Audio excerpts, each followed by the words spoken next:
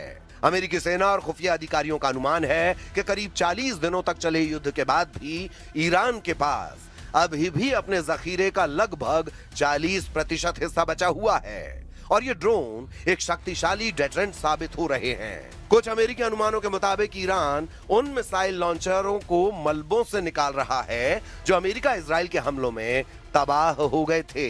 उन जगहों की तेजी से खुदाई की जा रही है। जब ये काम हो जाएंगे तो ईरान के मिसाइल लॉन्चरों का जखीरा करीब 70% तक पहुंच जाएगा। यानी युद्ध से पहले ईरान के पास जितने मिसाइल लॉन्चर थे उसका 70% हिस्सा उसके पास 40 दिनों के युद्ध के बाद भी रहेगा।